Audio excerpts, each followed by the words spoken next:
నమస్తే, this is Sourya. Welcome to our channel. ఈ రోజు మనతో పాటు పొలిటికల్ అనలిస్ట్ అలాగే సోషల్ యాక్టివిస్ట్ కృష్ణకుమారి గారు ఉన్నారు. వార్త నమస్తే మ్యామ్. నమస్తే. మొన్నే మనం కోవా ఇష్యూ చర్చించుకున్నాం. సో అది అక్కడితో అయిపోతుందేమో అనుకుంటే అది అలాగా ఏదో చినికి చాట్ అవుతుంది అన్నట్టుగానే దాన్ని ఎక్కడికో లాక్కెళ్తా ఉన్నారు. సో దీనిలోని అసలు అంటే రాజకీయ పరంగా మద్దతు ఇవ్వడం మంచిదే అంటారా? ఆ స్థాయి నాయకులు కూడా దిగి ఆ కోవబన్న ఆ పర్సన్ కి. సో ఇలాంటివి మనం చాలా చూస్తుంటాం, చాలా జరుగుతూ ఉన్నాయి. పేదలు ఎంతో మంది అనేక రకాల ఇబ్బందులు పడుతూ ఉన్నారు. సో ఇప్పుడు లోకేష్ గారు అలాగే నాగబాబు గారు వీళ్ళందరూ మద్దతు ఇవ్వడం అనే దాని గురించి మీరు ఏం మాట్లాడతారు? అలాగే నాగబాబు గారు ఏదైతే ఫోటోస్ అవి తీసుకున్నారో పెట్టిన కాసేపటికి మళ్ళీ ఆయన డిలీట్ చేయడం లేదు. సో మీరు ఏమంటారు? ఎందుకు డిలీట్ చేశారు అనేది నాకైతే తెలియదు, కానీ ఆయన మద్దతు ప్రకటించడం పట్ల మటుకు నేను చాలా హర్షాన్ని వ్యక్తం చేస్తున్నా. లోకేష్ గారు మాట్లాడటం కావచ్చు, నేను వస్తాను నీ దగ్గరికి, నీ కోవా రుచి చూస్తాను అని చెప్పారు, టేస్ట్ చేస్తానని చెప్పారు. ఇక్కడ ఎవరికైనా ఏమి అనిపిస్తుంది అంటే, ఎంత మతం అంటే ఇష్టం ఉన్నప్పటికీ కూడా, మతం మీద ఎంత గౌరవం ఉన్నప్పటికీ కూడా, మీరు నమ్మే మతాన్ని మీరు నమ్మండి, పక్క వాళ్ళు నమ్మే మతాన్ని గౌరవించండి. అంతే. నమ్మకం వేరు, గౌరవం వేరు. నీ మతాన్ని నువ్వెంత నమ్ముతావో వేరే వాళ్ళు వాళ్ళ మతాన్ని నమ్మే నమ్మకాన్ని గౌరవించండి. అప్పుడు మీకు వేరే వాళ్ళ వైపు నుంచి మీకు కూడా గౌరవం దక్కుతుంది. మాది పెద్ద మతం, మాకెవరి గౌరవాలు అవసరం లేదు అనుకుంటారా? మరి ప్రపంచంలో వేరే మతాలు ఉన్న దేశాల్లోకి మన మతం వాళ్ళు వెళ్తున్నారు, అక్కడ మనం మైనారిటీలు. మన పరిస్థితి ఏంటి? మనకు కూడా మాత్రం ఒక గౌరవం దక్కాలి అని అనుకుంటే, ఒక మద్దతు లభించాలి అంటే గనక మనం ఎంత పరమసహనంతో ఉన్నాము, ఎంత సెక్యులరిస్టిక్ గా ఆలోచిస్తున్నాము. సెక్యులరిజం అంటే నథింగ్ బట్ హ్యూమనిజం అండి. ఇప్పుడు ఒక మనిషి ఇంకొక మనిషిని గౌరవించటమే సెక్యులరిజం. మానవతావాదం. మానవతావాదంలోనే ఇవన్నీ వస్తాయి. అసలు నీ దగ్గర మానవత్వమే లేదనుకోండి, అసలు రెండో వాళ్ళు నువ్వు మనిషిగా గుర్తించవు. మనిషిగా గుర్తించిన తర్వాత కదా ఆ మనిషి యొక్క మతం ఏంటో తెలిసేది, అతని స్థాయి ఏంటో తెలిసేది, అతని కులం ఏంటో తెలిసేది, అతని ఇల్లు ఎక్కడుందో నీకు తెలిసేది. అసలైంది అదే లేనప్పుడు అసలు నువ్వు మనిషిగానే గుర్తించట్లా. రెండో మనిషి నువ్వు ఒక మనిషిగా గుర్తిస్తున్నావు అంటే నువ్వు నీ దగ్గర మానవత్వం ఉందని లెక్క. మానవత్వం ఉన్న మనిషి ఎవరూ కూడా ఒక మనిషి మతం గాని, ఒక మనిషి కులం గాని, ఒక మనిషి స్థాయి గాని లెక్కించరు. వాళ్ళు మనిషిని మనిషిగా చూస్తారు. నాలాంటి మనిషే, నేను అదృష్టవశాత్తో లేకపోతే ప్రమాదవశాత్తో నేను ఒక మతంలోనో, ఒక కులంలోనో, ఒక డబ్బులున్న ఇంట్లోనో, ఒక గౌరవనీయమైన వ్యక్తుల ఇంట్లోనో నేను పుడతాను. మీకు తెలుసా అండి మీరు ఏ ఇంట్లో పుడతారో? నాకు తెలుసా నేను ఏ ఇంట్లో పుడతానో? ఎవరికీ తెలియదు. తెలిస్తే నేనేం కోరుకుంటాను? బాగా ఉన్నా, బాగా కొన్ని కోట్లకి అధిపతులు కావాలని కోరుకుంటాం కదా. అంతేగాని పేదరికంలో పుట్టాలని జనరల్ గా ఎవరు కోరుకోరు కదా. అలాగే ఏ మతమం కూడా ఇష్టంగా ఈ మతంలో పుట్టాలి అనుకుని పుట్టం, అలాగే పలానా కులంలో పుట్టాలి అని పుట్టము, పలానా ప్రాంతంలో పుట్టాలి అని పుట్టము. అవును. ఇప్పుడు నిజంగా భారతదేశంలోనే పుట్టాలి అనుకుంటే కేరళని దేవతల రాజధాని అంటారు. అవును. అక్కడ పుట్టామని అనుకుంటాంగా. అలాగే అమెరికా అని గాడ్స్ క్రియేటెడ్ కంట్రీ అంటారు, స్వర్గసీమ అంటారు. మరి అందరూ అమెరికాలో అనుకుంటారు కదా ఎవరైనా. అలా కాకుండా ఇప్పుడు బోలుడు పుణ్యాలు చేసి స్వర్గానికి వెళ్తాం ఎందుకు? ఆల్రెడీ లివింగ్ హెవెన్ ఇక్కడ ఉండగా మన కళ్ళ ముందు కనిపించే హెవెన్ ఉంది. ఆ హెవెన్ కి వెళ్ళొచ్చిన వాళ్ళు ఎవరు లేరు, కానీ ఈ హెవెన్ కి వెళ్ళొచ్చిన వాళ్ళు ఉన్నారు కదా. అక్కడే పుట్టాలనుకుంటాం కదా. అంటే దీని అర్థం ఏంటి అంటే, ముందు మనుషులుగా ఆలోచించండి, పక్క మనిషి గురించి ఆలోచించండి. మనం ఇప్పుడు ఇదంతా ఎందుకు చెప్పాము అంటే, ఇవాళ మతం పేరుతోటి మానవత్వం లేని వాళ్ళు ఎక్కువైపోయారు, అందుకు మాట్లాడుతున్నాం. ఇవాళ వాళ్ళు అధికారంలో ఉన్నారు. ఇవాళ ఒకళ్ళు ఎమ్మెల్సీగా ఉన్నారు, ఒకళ్ళు ఎమ్మెల్యే మంత్రిగా ఉన్నారు. వాళ్ళిద్దరికి అధికారం ఉంది కాబట్టి వాళ్ళిద్దరూ మేము పేదల పక్షము అని చెప్పాలనుకున్నారు. అలాగే మేము మతానికి అతీతంగా ఆలోచిస్తున్నాము, మేము మతానికి అతీతంగా ఓట్లు వేయించుకున్నాం కాబట్టి కులమత భేదాలనే మాకు లేవు కాబట్టి మాకు వద్దు అనుకున్నారు. కాబట్టి వాళ్ళిద్దరూ అతనికి మద్దతు పలికారు. ఇప్పుడు అతనికి మద్దతు పలకడం వెనకమాల ఇప్పుడు అంత పెద్దవాళ్లే మద్దతు పలికారు అంటే ఇప్పుడు చాలా మంది చిన్నవాళ్ళు కూడా ఏమనుకుంటారంటే మేము కూటికి పేదవాళ్ళం కానీ కులానికి పేదవాళ్ళం కాదు అని మాట్లాడతారు కొంతమంది. కూటికి పేదవాళ్ళం కానీ మతానికి పేదవాళ్ళం కాదు అని మాట్లాడతారు. అలా ఎవరైనా ఆలోచిస్తే ఆ ఆలోచనని ఖండించటానికే పనికొస్తుంది. అర్థమైంది కదండి. అందుకని వాళ్ళిద్దరూ ఈ పని చేయడం వెనకమాల ఒక పేదవాడికి ఒక ఆత్మస్థైర్యాన్ని ఇచ్చారు. మేమున్నాము, నీ బాధను మేము పంచుకుంటున్నాం, ఒక సహానుభూతిని ఇచ్చారు వాళ్ళిద్దరూ. అందుకు వాళ్ళిద్దరికి ఇలా పేదలు ఎవరైనా సరే కృతజ్ఞతలు తెలియజేసుకోవాలి. నిజానికి అది వాళ్ళు పాటించవలసిన కర్తవ్యం అది. కానీ మనం కృతజ్ఞతలు చెప్పాలని ఎందుకు అనుకుంటున్నాం? ఇవాళ మనుషులు అది లోపించింది కాబట్టి, అది వాళ్ళు ఓట్ల కోసం చేశారా లేకపోతే పొలిటికల్ ఇంట్రెస్ట్ తో చేశారా, ఎట్లా చేశారో నాకు అనవసరం అండి. నాకు ఒక పేదవాడికి ఒక ధైర్యాన్ని నింపారు వాళ్ళు. మేము ఉన్నాము అన్నారు. ఇప్పుడు నేను చెప్తానండి నేనున్నాను అని చెప్తాను, నేనున్నాను అని చెప్తే పెద్ద ప్రభావం చూపించదు ప్రజల్లో, కానీ వాళ్ళిద్దరూ మాట్లాడితే ప్రభావం చూపిస్తుంది. ఒకసారి దీనికి ఒక చిన్న ఎగ్జాంపుల్ చెప్పుకోవచ్చు. టంగుటూరి ప్రకాశం పంతులు గారు మన రాష్ట్రానికి ముఖ్యమంత్రిగా కూడా చేశారు. ఆయన చాలా రోజులు రాజకీయాల్లో ఉన్నారు, స్వాతంత్ర సమరయోధుడైన. అయితే ఆయన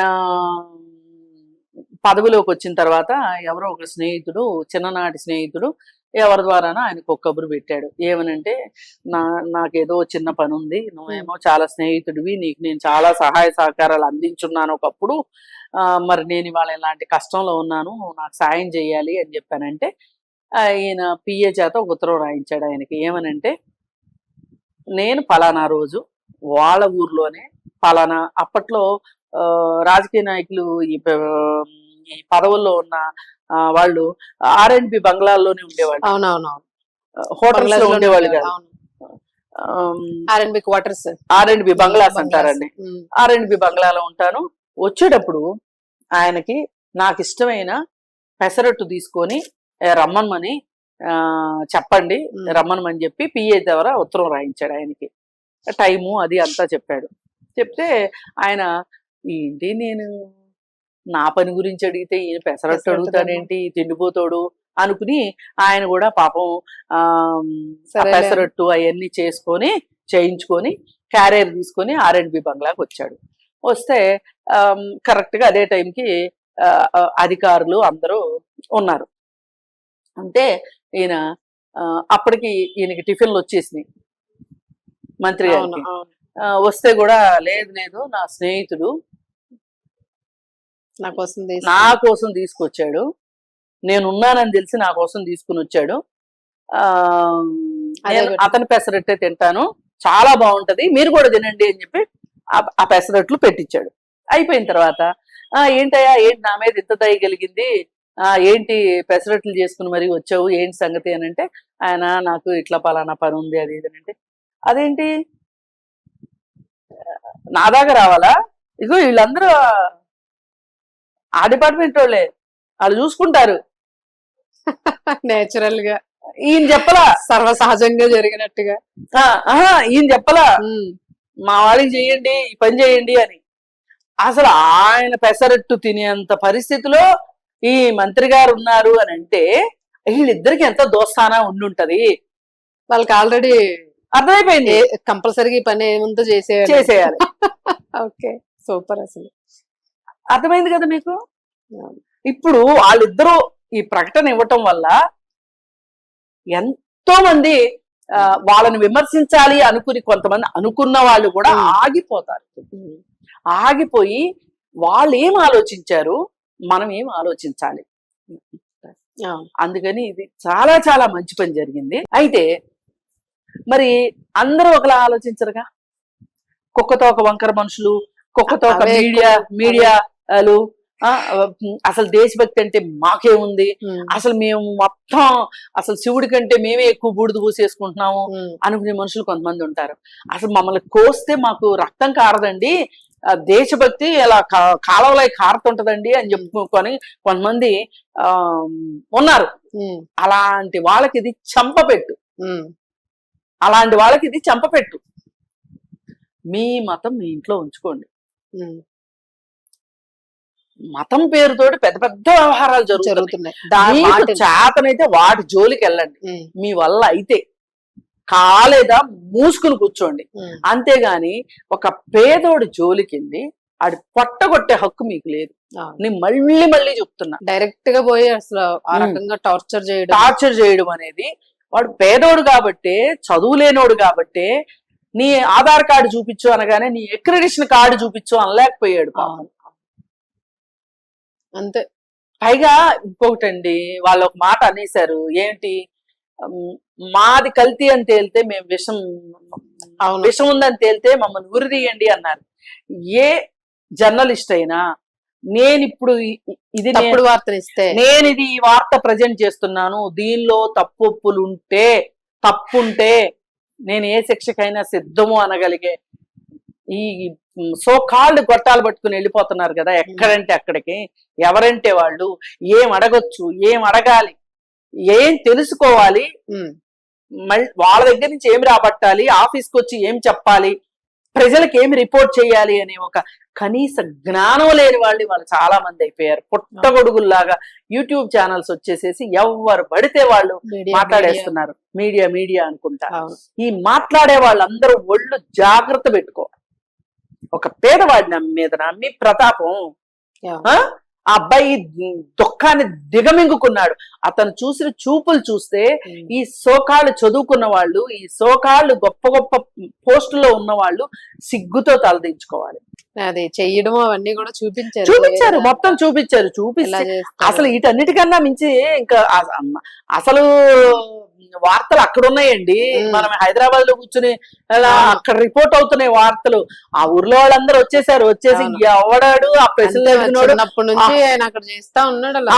ఇక్కడ కనిపించాలి సంగతి చెప్తాను. పైగా వాళ్ళు వేరే మతం వాళ్ళు. అవును. మీరు చిచ్చు పెట్టాలనుకున్న మతం వాళ్ళు కాదు. అవును. మీరు ఏ మతం బూడిదైతే మేము పూసుకుంటున్నాం అంటున్నారో ఆ మతం వాళ్ళే. అంతే మరి. సఖ్యత అనేది అక్కడ కనిపించింది. ఐకమత్యం, సఖ్యత అనేది నాకు మత సామరస్యాన్ని నేను అక్కడ చూశాను. అవును. మీ వదరబోతు మాటల్లో కాదు, నిజంగా మత సామరస్యం అక్కడ కనిపించింది. మేం స్నేహితులు అండి, మేం ఫ్రెండ్స్ అండి, మాకు అవసరమైతే మేము వాళ్ళకి అప్పిస్తాము. ఒక అతను కట్టెల వ్యాపారంట. ఈ రోజు కట్టెలకి డబ్బులు లేవు అంటే నేను ఇస్తాను, తర్వాత తీసుకొచ్చి ఇస్తాడు అని. పైగా నాగబాబు గారు అంతలా 25,000 సహాయం చేయడం వెనక మన కారణం ఏంటి అంటే, ఈ సమ్మక్క సారక్క జాతర లాస్ అయ్యాము. మళ్ళీ మేము అక్కడ శివరాత్రి శ్రీశైలంకి వెళ్ళి మళ్ళీ మేము వ్యాపారం చూసుకుందాం అనుకున్నాము, అది పోయింది అన్నారు. అంటే వాళ్ళ జీవనోపాధి మీద మీరు దెబ్బ కొట్టారు, వాళ్ళ పొట్ట మీదే దెబ్బ కొట్టారు మీరు. ఇది దుర్మార్గం. పైగా అతనికంటే ఎవరెవరితోనో నిషేధ సంస్థల వాళ్ళతోటి ఆయనకి సంబంధాలు ఉన్నాయంట. ఆయన అక్కడ కూర్చున్నాడని పార్టీ వాళ్ళు మద్దతు ఇస్తున్నట్టుగా అది ఉండడం వల్ల తెలుసో తెలియక అతనికి ఏం తెలుస్తుందండి, జనరల్ గా కూర్చొని అతనికి ఏం తెలుస్తుంది. ఇప్పుడు ఎక్కడో సముద్రంలో వెళ్తా ఉంటామండి, జారి పడిపోతాం ఓడలో నుంచి ప్రమాదంలో, మనకు ఒక కర్ర పుల్ల వస్తుంది, దాన్ని పట్టుకుంటాం. దానికి మేకులు ఉన్నాయా? అవును. అదే పుల్ల ఏ చెట్టుది లేకపోతే వేపదా టక్మని పట్టుకుంటాం అంతే. దానికి ముళ్ళు ఉన్నాయా? ఇవన్నీ చూస్తామా? చూడం.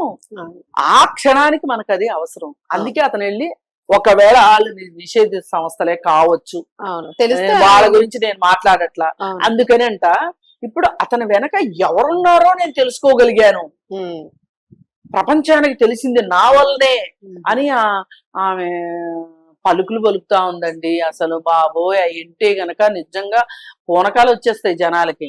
కాబట్టి ఇది ఎన్ఐఏకి మేము పంపించేసాము ఈ కేసు. వీళ్ళకి మద్దతుగా ఎవరైతే వీడియోలు చేస్తారో వాళ్ళు కూడా పట్టుకెళ్తారులే అని బెదిరిస్తుంది. 10 రూపాయల బనం కోవాదని ఎన్ఐఏ వరకు కేసు పోయిందా?